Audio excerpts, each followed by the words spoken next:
Hey everyone, welcome to another YouTube painting process video. This time around I'll be showing you the process for my Haze piece from Deadlock, and I'll be giving you, as usual, a topic of discussion related to art. This time around I'll be talking about something that was very invaluable when I was taught by a mentor about this. And it's the idea of just sometimes turning off your brain and ignoring the problem when you're drawing. Now, this might seem confusing, obviously, so I'll give you the context. So, I was drawing faces, and I was curious about drawing a certain face in an angle that is very distorted and weird. And when I asked my mentor regarding this, the answer was quite simple. If the angle is causing a lot of issues when it comes to making it aesthetically pleasing, the answer is just to not draw it.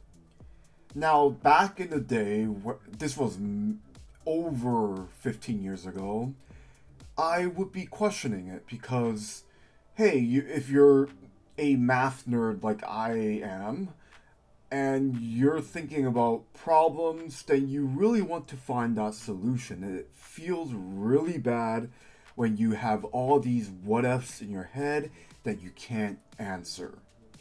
But in art, yes, it can be bad if you use it as an excuse not to practice certain things. But in a lot of cases, art is going to present you with problems that simply cannot be visually solved in an aesthetically pleasing way. So the only way you can really resolve it is to ignore it and don't draw it. Now, given I am majorly a portraiture specialist, I can tell you for a fact that there are a lot of facial angles and there's a lot of different things with the human body that simply isn't aesthetically pleasing for certain purposes. Now, of course, because I generally do very pin-up-y portraiture, you'll understand that my goal is to make something aesthetically pleasing for the audience as much as possible. Now, the best comparison that I can make is something like magazine covers, and that's probably something that you'll understand when I describe it. When you're dealing with something like magazine covers, you're taking photos of a celebrity, you have to understand that no matter how good looking a celebrity is, there's going to be certain angles that just don't look right. And if we want to extend that further, there's going to be lighting that won't do your person justice. So when you see a lot of magazine covers, you'll realize that many of them are going to be very deliberately designed so that they put their celebrity in the best light. They're going to ignore certain lighting scenarios that will give a bad impression of them, and they're not going to make them do an expression or face a certain way that doesn't give a good look for the celebrity. And every celebrity is different. There's going to be universal angles like the frontal face that will generally look better than others, but this is going to be a thing no matter what you're doing, and if your goal is just to make aesthetically pleasing artwork and characters. Now, of course, if you think this shallow, then you have to understand we're in mostly a shallow business in a lot of cases, so keep that in mind. Going back to the magazine cover thing, you'll also understand that a lot of makeup is put on the celebrities, regardless of their gender, obviously.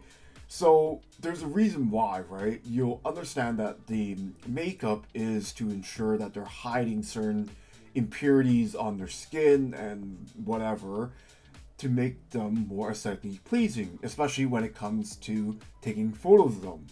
There's certain lighting that will bounce off their faces that will create certain shadows that just won't look right. Hence why when you look at magazine covers, they're very, very deliberately and carefully designed to get their celebrity figure that they hired to look the best that they can. Now let's go back into the art world.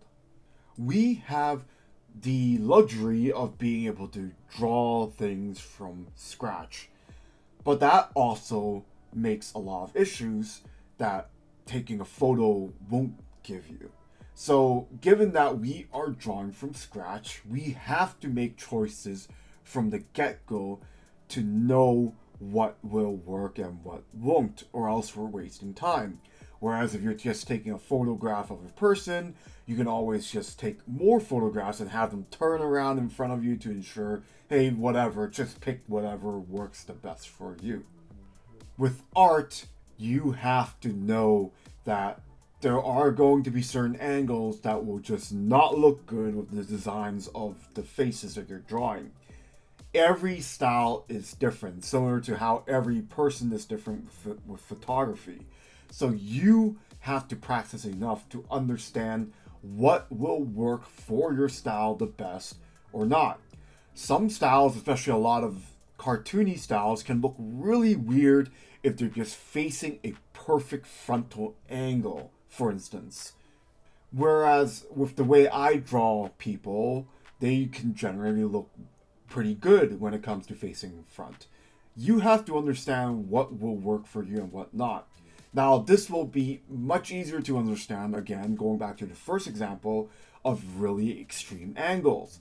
When you're dealing with very distorted angles, there are a lot of cases where you're going to have to avoid the common pitfalls when it draws to those angles. Now, I understand that a lot of people who are watching this probably watch anime. You'll notice that, for instance, a lot of characters very rarely give a true upshot angle. This is actually pretty easy to demonstrate in the recent meme, or at least several months old now, where somebody tried to draw Frieren, the elf mage, in an upshot angle. This is going to happen. You're going to have angles where your characters are just not going to look right. And this is not just for characters, obviously. Certain cars are going to be looking really weird. Whatever designs that you're dealing with, there's going to be weird angles that just aren't going to look right. So your job is to recognize that as soon as possible, and that takes a mastery of your own skills.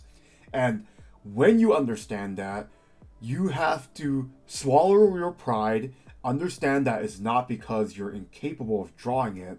Sometimes some things just don't look right. So just don't draw it. It might feel weird at first because, again, if you're like me when I was starting out, your ego will tell you you want to be able to draw everything and you want answers for everything. But the reality is that even the best professional artists are not going to draw certain things. It's not a case of a weak point or anything. In fact, it's a strong point being able to recognize when something is just not going to look right. There's no point drawing it, and you just need to know when those situations occur. As per usual, I recommend just doing the work, try and error your own style so you know when those situations arise. Anyways, thank you for watching. This is Haze from Deadlock, the final fan art. As usual, like this video, subscribe to my channel. Thank you for watching, and I'll see you next time.